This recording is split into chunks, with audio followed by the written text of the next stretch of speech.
ஆன்மீக நண்பர்கள் அனைவருக்கும் அன்பு கலந்த வணக்கங்கள். இன்றைக்கி ஆன்மீகம் சம்மந்தமான பதிவில் என்ன விடயம் பார்க்க போகிறோம் அப்படின்னு சொல்லி பார்த்தீங்கன்னா, அதாவது தீய சக்திகள் விலகணும் அப்படின்னு சொன்னால் அஷ்டமி பரிகாரம் என்ன செய்கிறது அப்படின்றத பற்றி தான் நாங்கள் இன்றைக்கி பார்க்க போகிறோம். சில பேருடைய வாழ்க்கையில் எதிர்மறை ஆற்றலால் தொடர்ந்து பிரச்சனைகள் வரும். காத்து கருப்பு பிடித்து விட்டது, பேய் பிசாசு பிடித்து விட்டது என்று சொல்லிக்கொண்டே இருப்பார்கள். இப்படிப்பட்ட எதிர்மறை ஆற்றல்கள் ஒரு மனிதனுடைய இயல்பு வாழ்க்கையில் பாதித்து விடும். கண் திருஷ்டி வந்து விட்டால் நம்மளுடைய வாழ்க்கையில் பிரச்சனை என்று சொல்வார்கள் இல்லையா. நேரம் காலம் இல்லாமல் வெளியே செல்லும் வயது பிள்ளைகளுக்கு, குழந்தைகளுக்கு அப்படின்னு சொல்லி பெரியவங்களுக்கு என்று இந்த பரிகாரத்தை நீங்களே செய்து கொள்ளலாம். ஆனால் இந்த பரிகாரத்தை அஷ்டமி அன்று செய்யணும். இன்றைய தினம் 8/12/2024 வளர்ப்பிறை அஷ்டமி திதி ஞாயிற்றுக்கிழமையோடு சேர்ந்து வந்திருப்பது ரொம்ப ரொம்ப சிறப்பு. இன்றைய தினத்தில் இந்த பரிகாரத்தை துக்கி அம்மன் கோவிலில் சென்று செய்யுங்கள். அப்படி இல்லைன்னு சொன்னால் அனுமன் கோவிலுக்கு சென்று செய்யலாம். மாலை 5 மணிக்கு முன்பாக இந்த பரிகாரத்தை செய்து கயிற்றை கையில் கட்டி கொள்ளுங்கள். அதாவது பார்த்தீங்கன்னா ஒரு கருப்பு கயிறு ஒன்று எடுத்து கொள்ளுங்கள்.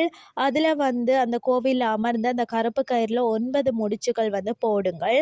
துக்கை அம்மனின் கோவிலில் அமர்ந்து இந்த முடிச்சை போட்டால் ஓம் தும் துக்கை அம்மன் நமக அப்படின்ற மந்திரத்தை 9 முறை சொல்லி அந்த முடிச்சை போடுங்கள். ஒவ்வொரு முடிச்சு போடும்போது ஒவ்வொரு முறை மந்திரம் சொல்லுங்கள். இதே போல் நீங்கள் அனுமன் கோவிலில் தான் அமர்ந்து இந்த முடிச்சை போட்டால் ஓம் ஸ்ரீ அனுமந்தாயே நமக்கு என்ற மந்திரத்தை 9 முறை சொல்லிட்டு 9 முடிச்சுக்கள் போட்டு அந்த கயிற்றை அந்த சுவாமி பாதத்தில் வைத்துட்டு உங்கள் பெயரை சொல்லி அர்ச்சனை செய்து வாங்கி அந்த கோவிலையே அமர்ந்து உங்கள் வலது கையில் இருந்தால் அந்த கயிற்றை நீங்கள் கட்டி கொள்ளுங்கள். இப்படி இந்த கயிற்றை உங்கள் காலில் கட்டி கொண்டால் எந்த கெட்ட சக்தியும் உங்களை நெருங்காத உங்களுக்கு காவலாக இந்த கயிறு இருக்கும். கயிறின் ரூபத்தில் கயிற்றில் போடப்பட்ட முடிச்சில் அந்த அனுமன் துக்கி அம்மனும் அமர்ந்து உங்களை பத்திரமாக பார்த்து கொள்வார்கள். இத்தனை சக்தி வாய்ந்த எளிமையான பரிகாரம் உங்களுக்கு பெரிய அளவில் தைரியத்தை தரும். நம்பிக்கையோடு செய்பவர்களுக்கு என்று சொல்லிக்கொள்கிறேன். ஆனால் நீங்கள் 48 நாள் மட்டும்தான் இந்த கயிற்றுக்கு பவர் இருக்கும்.